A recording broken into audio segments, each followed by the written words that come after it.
Therizhinosaurus. Welcome guys, once again to my channel, Walking with Dinosaurs. Ranking with Dinosaurs. Where we talk about dinosaurs and such, and things the like. And today we're going to be talking about Therizhinosaurus, as the title of the video suggests. And this is going to be a weird one. A lot of people don't know a lot of Therizhinosaurs. They might think it's just a weird thing from Jurassic World, Dominion. I think it's from Dominion, yes. Or that it's just like one dinosaur and that's it. But no, there's a bunch of Therizhinosaurs. And they're not very popular. Most of the general public wouldn't know what a ALXASAURUS is or a SEGNOSAURUS. You know, they'll be like, okay, no. So it's going to be a little weird since Therizhinosaurs are not the most complete dinosaurs. They don't have the most complete fossil record. Usually we tend to complement each other when we reconstruct any of them. We use materials from the other ones.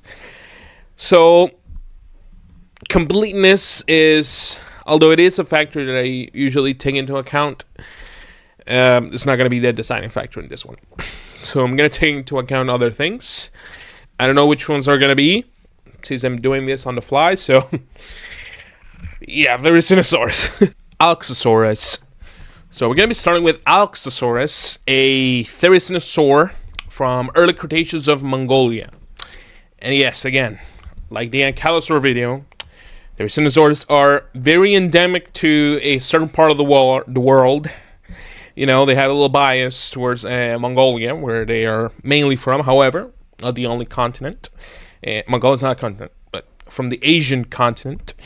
We have a pretty good, sizable amount of specimens, like around 5, I believe, and they all vary in size. So we got a good look at their ontogeny and the growth stages of ALXASAURUS.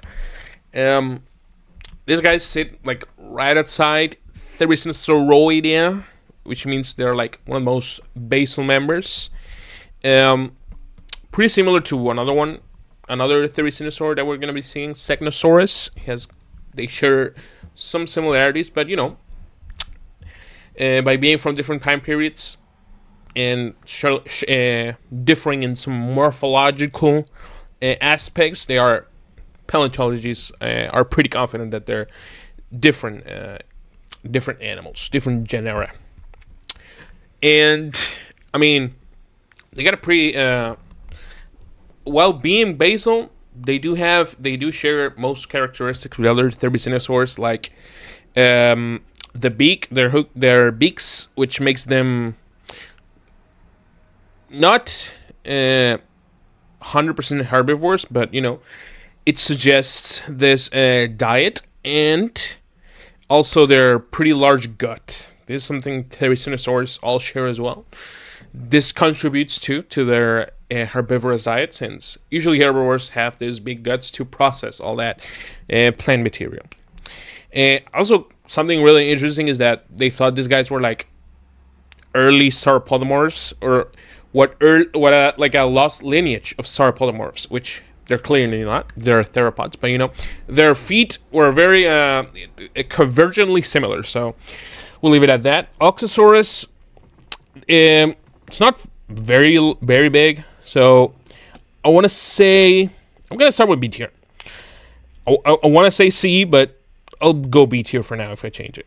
BEIPIAOSAURUS. So BEIPIAOSAURUS is our next Therizhinosaur.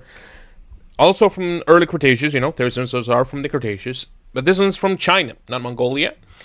And this is a pretty interesting one. This is one of those very small Therizhinosaurs, and one of the dinosaurs I would actually label as almost pet-like, since we 100% in today's day we would domesticate these guys, definitely. Who wouldn't want a little BEIPIAOSAURUS in their house? They're like almost 6 feet long, not tall, long, and like 110 pounds.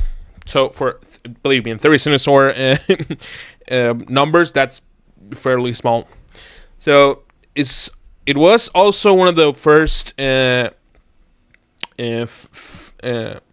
feathered dinosaurs to be discovered. Like, definitely the heaviest one in its time. Then this guy being so small, and then we found Eutyranus, referred to the Tyrannosaur video, and yeah, that one beat it in terms of actual size because if you know, you know.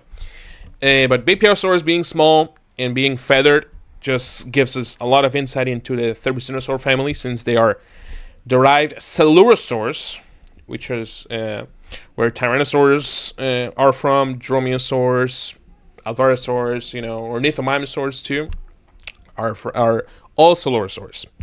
So the evidence of feathers makes sense, and for BEIPIAOSAURUS, it was actually so well preserved that we know that it was like a brownish color too, which is very interesting.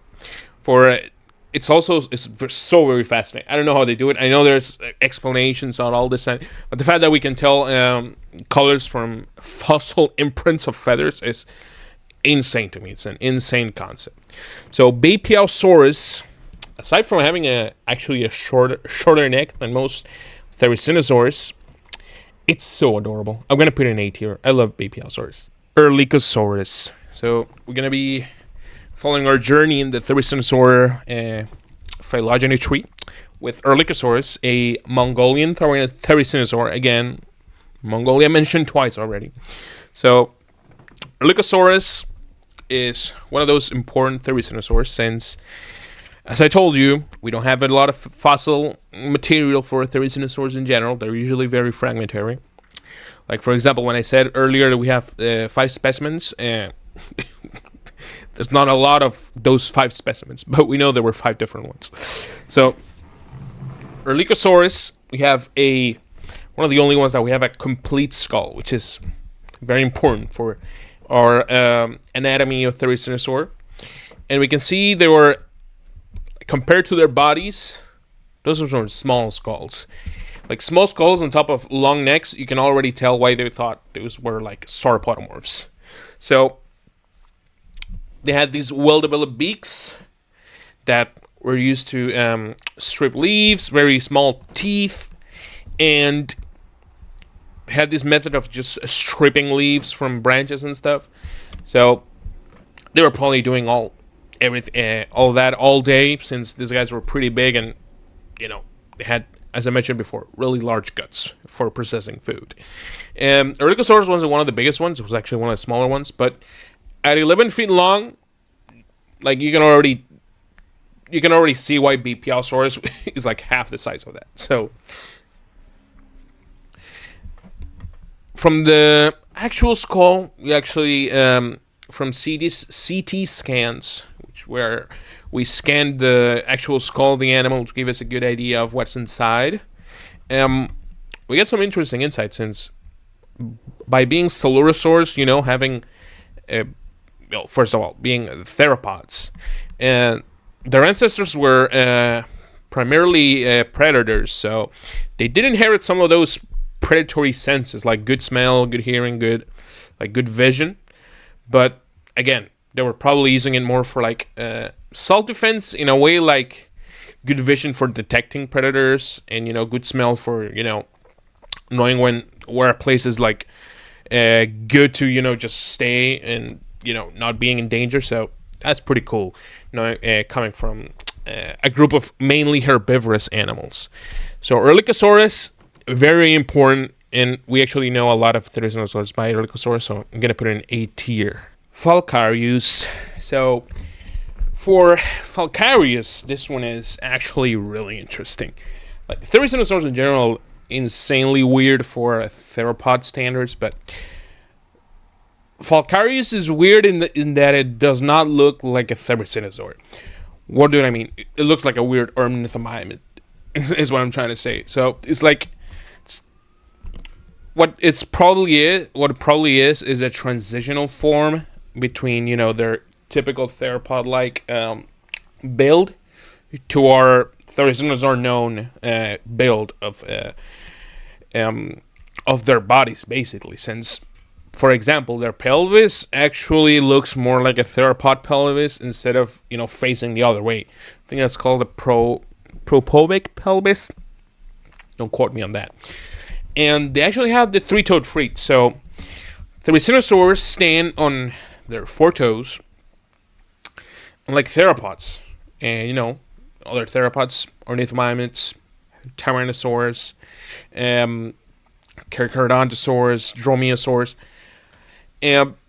They do stand on 4 feet, and they have the fourth. My bad, I stumbled a little bit. So theropods, while standing on their 3rd feet, their fourth toe. I'm saying feet, toes. Their 4th toe, the hallux, is actually pretty reduced. So I'm gonna show you right here. This is not a Therizhinosaur, nor a Falcarius, but you can see that toe that you see right here raised. That would be the hallux. So that is raised also for Falcarius, which makes it more, again, a primitive Therizhinosaur from North America, which is also strange because usually Therizhinosaurs are more likely to be found in Asia than North America, but we see a very primitive one in North America. So that's pretty interesting, if you ask me. We also found a lot of specimens in a lot of growth stages as well, same as ALXASAURUS. So that's pretty cool. And their necks are long and their tails are really long as well, which is more of a standard theropod feature instead of Therizhinosaur. So Falcarius, I might put in A tier.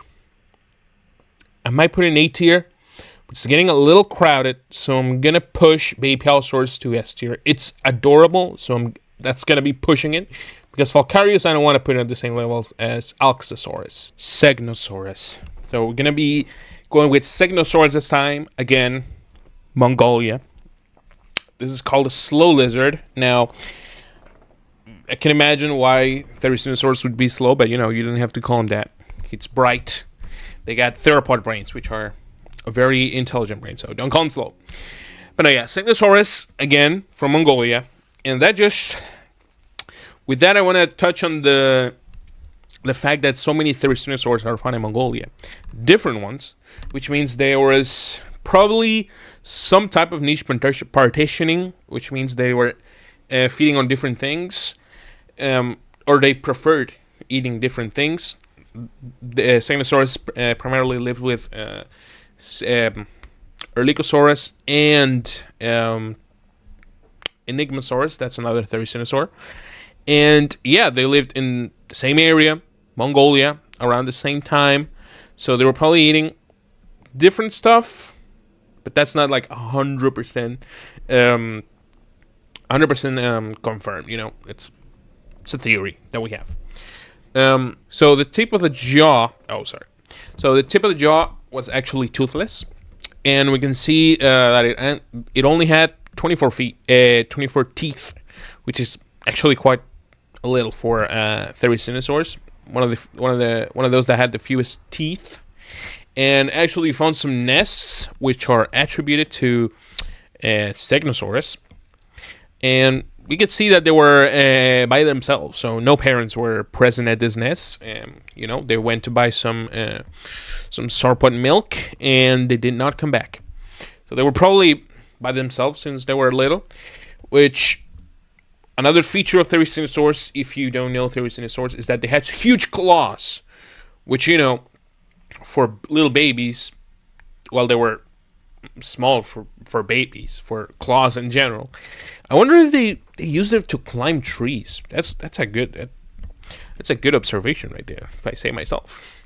So they found some nests. They were together, so they were probably all nested in the same place. But since they were all from the same almost the same time, they were probably nested. These Therizhinosaurs probably nested at the same time, not time in time frame, but the same literal time. And what that means is that they probably went to different places to nest every time. They didn't come back to the same one. So SEGNOSAURUS, honestly, you're gonna go B tier. Pretty standard.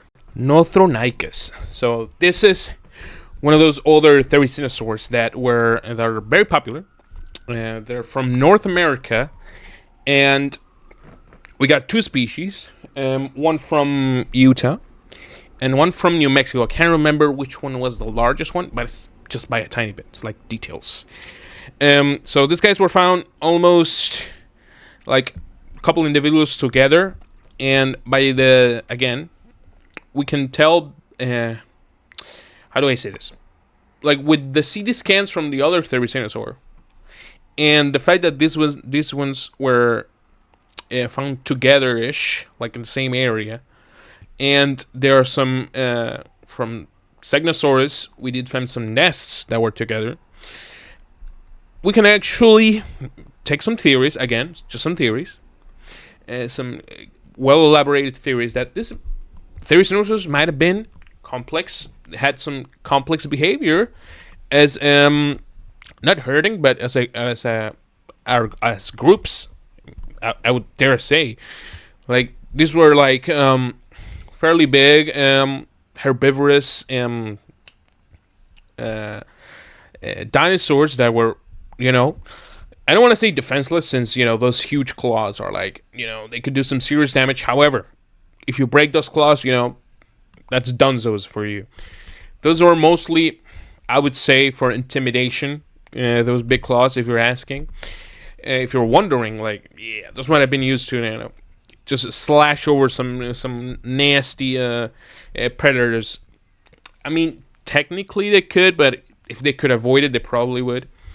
Nothronicus is from, I think the New Mexico species is from the Movehil, something like that formation, which is another formation that it's just weird, since, we got Nothronicus, which is a Therizhinosaur, which is weird by itself. We got Susquityrannus, which is another weird dinosaur. And then we got Zuniceratops, which is a weird-ass ceratops. So this is the oddball of the formations, which would be interesting when we do the formations tier list.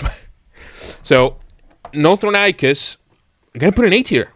It's weird. It's unique among Therizhinosaurs. Well, not very unique, but the fact that there's two species gives it a lot. Therizhinosaurus. So we've come at the end of the tier list with arguably the most famous one, the one the group is named after, Therizhinosaurus. So, I mean, who doesn't know Therizhinosaurus? It showed up in the movie as well. So, Therizhinosaurus is very, very influential towards paleontology, towards paleomedia, towards paleoart, to everything. Therizhinosaurus is one weird-looking ass dinosaur. It's a theropod. It walks on their 4 toes. I'm gonna show you right here. 4 toes. It's got feathers. It's got a tail fan. It's got almost theropod-like claws. Way bigger than any theropod claws. A long neck, huge gut, and a small beaked head. That is one weird dinosaur, if you ask me. So, Therizhinosaurus, when we found those huge-ass claws, we thought whatever this thing was living in, yeah, there was no chance. They were low-diffing, everyone. We thought it was a turtle. That's why the species name Caloniformis comes from, turtle-shaped. But no, this was no turtle at all. He was a herbivorous dinosaur that ate leaves. Again, those huge claws were probably not for self-defense. Could they use it for it? Yes, but they were probably using it more for foraging, bringing those high branches towards his face. Intimidation, if I saw those huge claws, I'm not messing with that thing. Neither is... It lived in the Mongolia again, Mongolia, god damn it. But in the late Maastrichtian, so that's Tarbosaurus, had to live with a Tyrannosaur, and it's with Deinocheirus, another insane-looking dinosaur, which we will cover in our ornithomimid tier list. So, yeah, Therizhinosaurus is insane. Also, the largest Therizhinosaur ever that we know of. 33 feet. That's huge. Because of their body plan and how they are posed, they're, you know, if they had the typical theropod body plan, they would be more horizontally oriented. However, because of their pelvis, we can tell that they were more walking more upright, so they were way taller than most theropods. So these things would probably look down upon most dinosaurs most of the time. So Therizhinosaurus, insane looking dinosaur. We all love it. It's gonna be an S tier. I mean, what else it was gonna be? So that's gonna be it for the Therizhinosaur video. Thank you so much for watching. Like, subscribe, comment. What would you change? What would be your ranking? What is your favorite Therizhinosaur too? And what do you want to see next in the tier list? In the Ranking with Dinosaurs tier list. I'm gonna be branching more again into paleo documentaries as well, ranking those. Paleo shows, everything about that. I also have a funny video, not a funny, but another cool video about paleontology too, but another tier list that I came up with, which would be a lot of fun. But yeah, that's gonna be it for the Therizhinosaur video, guys. Thank you so much for watching. See you in the next one.